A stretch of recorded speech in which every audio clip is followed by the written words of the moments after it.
Good evening and welcome to Gay Newsbreak. I'm John Beebe. I'm Derenda Boswell. And Derenda, I tell you what, if you need any rain in Oklahoma, you just schedule the state fair. Always. The lawn has grown 4 feet, it seems like. Now you have to mow again. Everything's all green and everything. It's amazing how quick it's all gone. Have you been to the fair yet? No, I haven't. You're going to go? I want to go this weekend, probably. I think we are too. I've got my daughter and I think we're going to maybe make fun. a few events out there. Well, the 10th annual National Coming Out Day is set for October 11th. The Human Rights Campaign, the HRC, wishes to remind everyone that the power and importance of coming out has remained unchanged since the National Coming Out Day began in 1988. We owe many thanks and congratulations to those who have opened that closet door during the past decade. Lesbians, gay men, bisexuals, transgendered people, and non-gay allies alike. Derenda? Thank you, John. Church of the Open Arms is celebrating. In an almost unanimous decision, the Oklahoma Association of the Kansas-Oklahoma Conference of United Church of Christ voted to accept Church of the Open Arms into its fold. This decision came on August 29th during a conference meeting in Oklahoma City. During the conference, delegates listened as church members described Open Arms' mission and purpose and found them to be consistent with those of the United Church of Christ, characterizing theological integrity, congressional polity, a commitment to unified witness in the midst of diversity, a commitment to action for social justice and stewardship of nature. Reverend Kathy McCallie, pastor of Open Arms, expressed her own excitement over the decision, saying it allowed her church to move forward.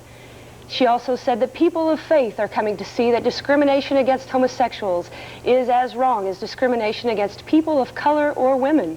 Exclusion and discrimination seem to us to be human frailties, not reflection of God's love. The Oklahoma Association of the Kansas-Oklahoma Conference includes 15 other Oklahoma churches with nearly 1,900 members. Open Arms brings with them 83 more. Since forming last year, the congregation has been sharing space with the Mayflower Congregation Church, which is also a United Church of Christ member. They are not in any hurry for us to leave, said McCallie, referring to Mayflower pastor Dr. Robin Myers and his congregation. They have been so supportive and will continue to support us in whatever decision we make, but it's time for us to have a home of our own, she quotes. McCallie is making no projections on a moving date, but said it was her hope and dream to move by Thanksgiving. To help with those moving costs, a community concert has been planned for Friday, September 25th. The concert will feature a full slate of top-notch local entertainers, including Peggy Johnson, Julia Robertson, Deb Roberts, Wanda D., Donna D., and myself. It will be held in the Fellowship Hall at Mayflower beginning at 8 p.m.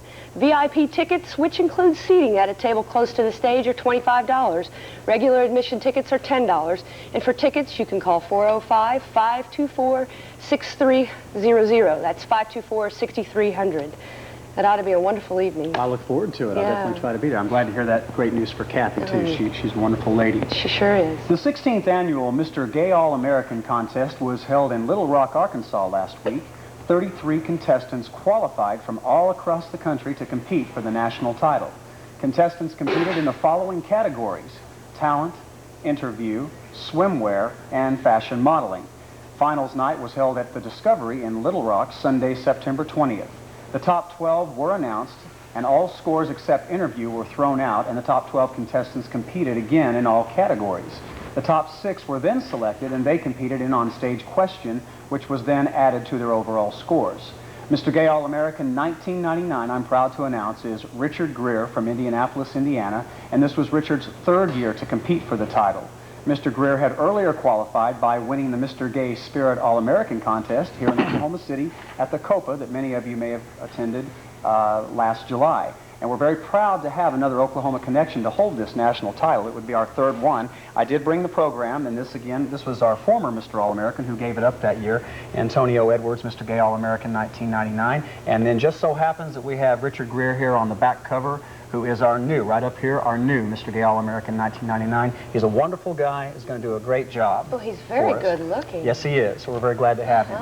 Well, John, I understand that you have got some information about Steve Largett being up to his old tricks again. I do, and I want to say congratulations to all of you affiliated with the Mr. Gay Spirit Contest. That's great news for us. We're all excited. Yeah. Well, one of Oklahoma's embarrassments in the U.S. Congress, and you know that's a category where we surely lead the nation, recently apparently felt he needed to be the moral authority for residents of Washington, D.C. Representative Steve Largent sponsored legislation which in effect prevents gay couples living in D.C. from adopting children. Largent's legislation passed 227 to 192 just 2 days after that body upheld the executive order issued by President Clinton, which granted gay and lesbian federal workers protection from discrimination in the workplace. Under Largent's plan, single parents could still adopt children, but not unmarried couples. This legislation would allow one member of a gay partnership to adopt, but the second parent would have no legal ties to the child. A spokesperson for the Human Rights Campaign said, on the one hand, those pushing this legislation say they want to provide greater security for children, but in reality they are creating less stability by limiting the number of guardians, ultimately leaving children vulnerable. The Senate has yet to vote on their version of the D.C. appropriations bill, but their version contains nothing like Largent's provisions. And the last word apparently has been spoken in a story we have reported on numerous times here. In Omaha, Nebraska, Pastor Jimmy Creech lost his appointment to his United Methodist Church after presiding over a union ceremony for 2 lesbians. Just recently, church leaders voted that church regulations do indeed forbid such ceremonies. The Methodist decision came less than a week after bishops in the Anglican Church stated homosexuality is not compatible with biblical scripture, although nearly 100 of the 750 bishops voted to continue the fight for full inclusion of gays and lesbians. Reverend Michael Hopkins, president-elect of Integrity, a gay and lesbian organization in the Episcopal Church, which is part of the Anglican denomination, said, "Folks had begun to get a little complacent about having more or less arrived.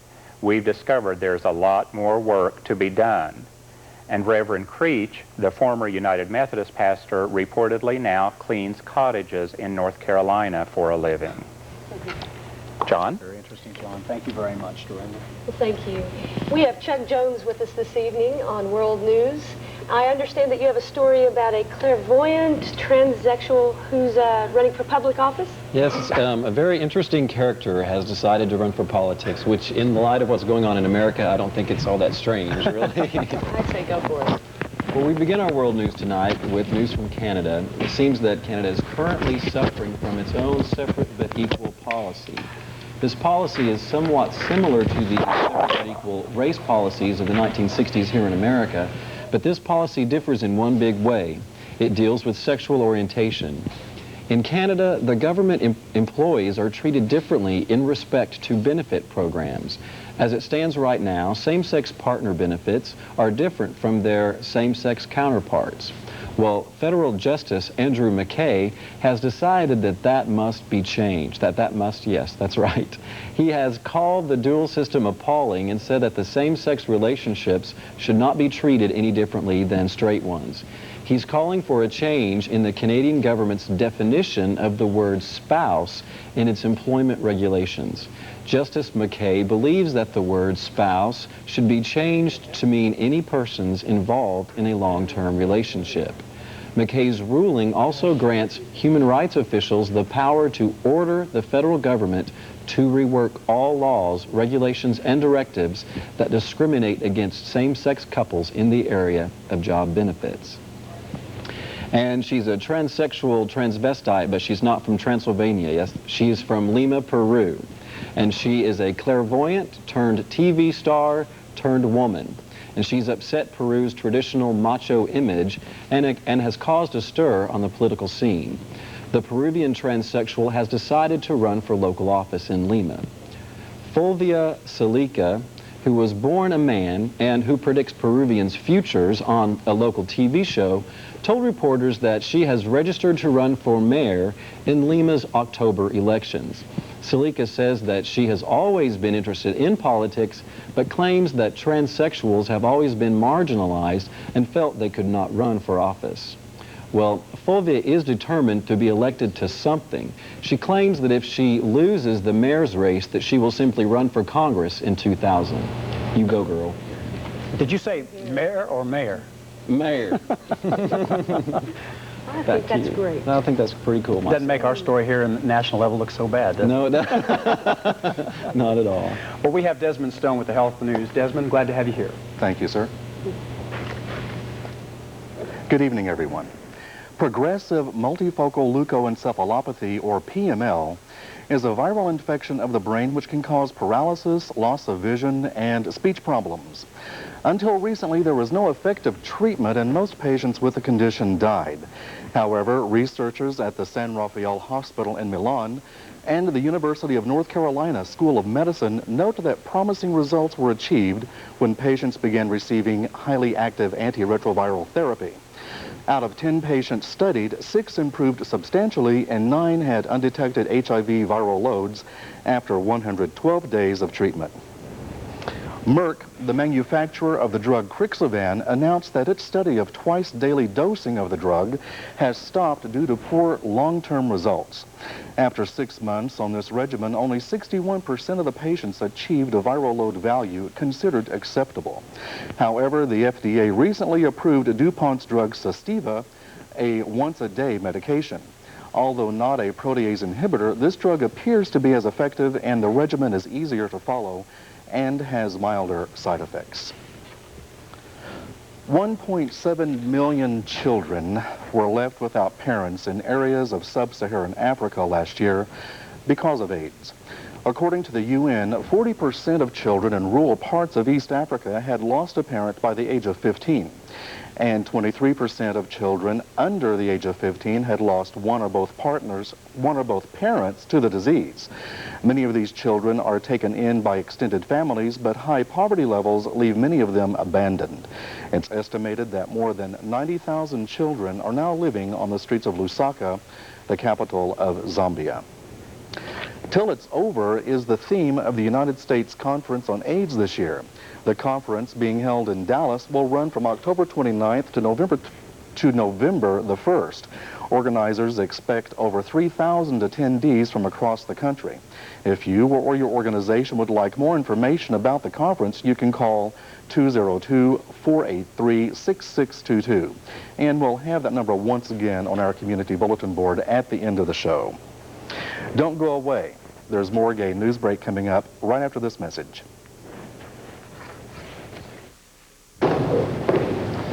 Well, as you're all aware, Alan has announced he's HIV positive. He's okay, but does anybody know what he's going through?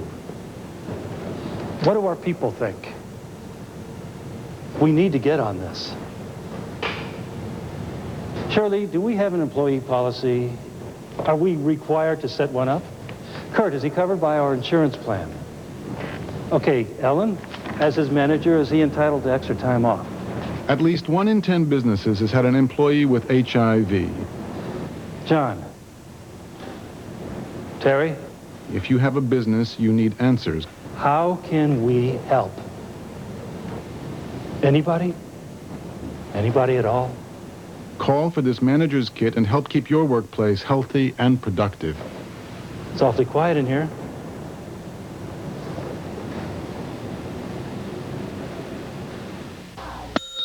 Hi, y'all boys ready to order?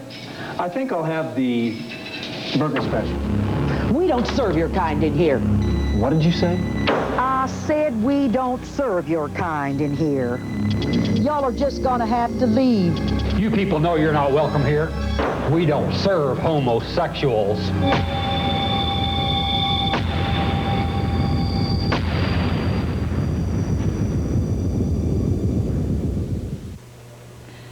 Good evening, and with us this evening we have Jeri James here to talk about our Herland Fall Retreat. First of all, Jeri, I wanted to ask you, what is Herland? Derenda, Herland is a resource center for women.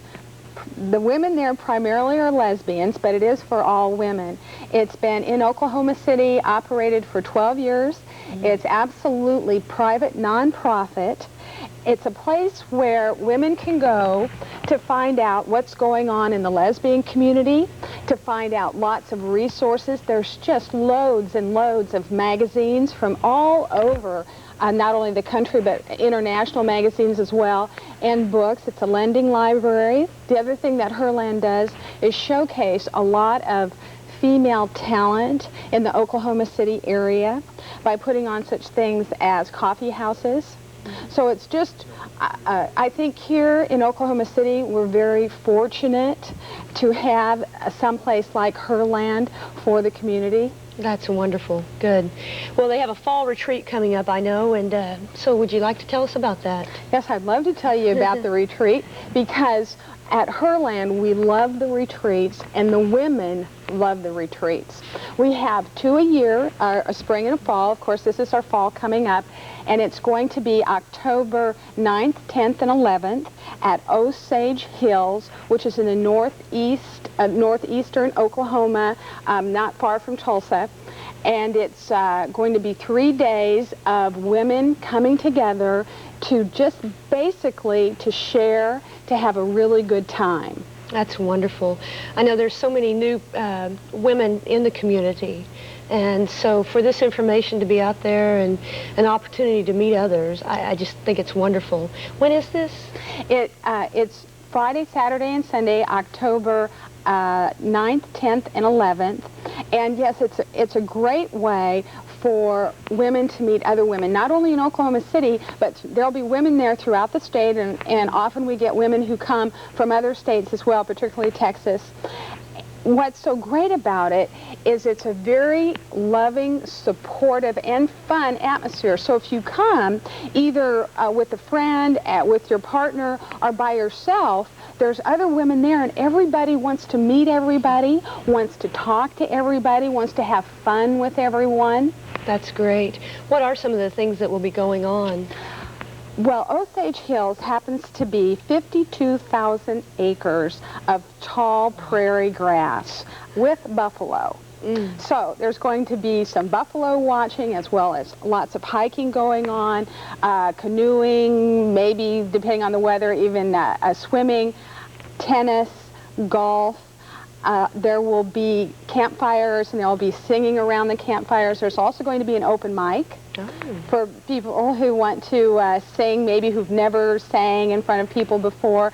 And the thing that we're most excited about is on Saturday night, we have special entertainment out of Austin.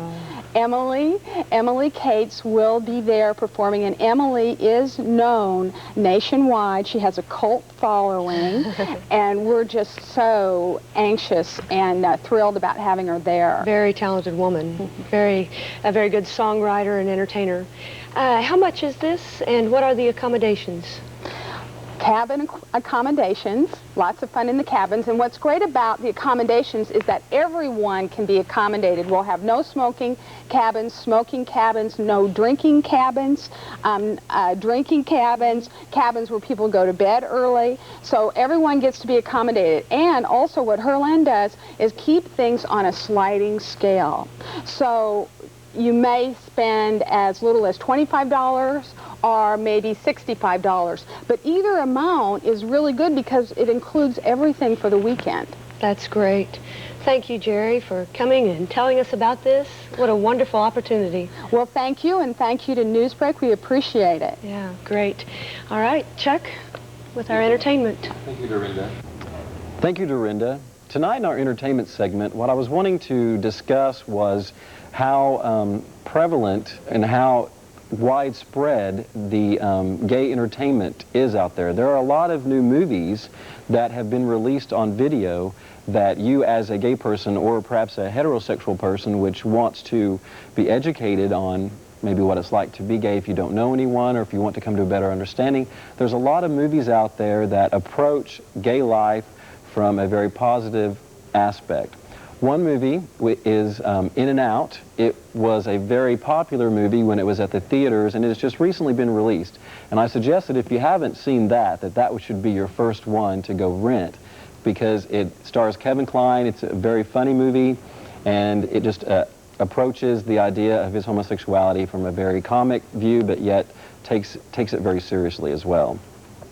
There's also Boyfriends, which is a British movie that I saw just recently, and it is an independent film, so you kind of, you know, if you don't like independent films, you may not want to view this, but it deals very maturely with gay couples go on a retreat over the weekend, and they kind of have to deal with their relationships with one another, and it's just a very moving movie. There's also a lot of movies out there, there's a plethora of movies out there that deal with AIDS and HIV and how it is affecting the gay community and things like that. There's In the Gloaming, which stars Glenn Close. I saw that, I believe it was on HBO or some cable show, but it's now on video. That was a very, very moving movie.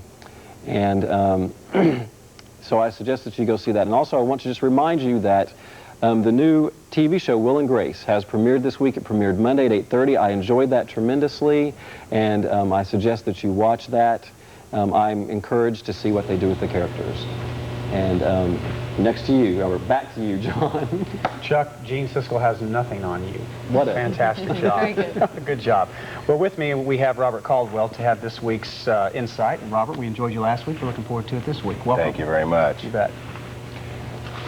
Positive thinking is a lot more than blind faith, and its power over people's lives is truly amazing. Optimistic people are less susceptible to depression and physical ills, and there is evidence that optimism bolsters the immune system. Optimism is a habitual way of explaining setbacks to yourself, and here's how it works. The pessimist believes that bad events stem from permanent situations, good events from temporary ones.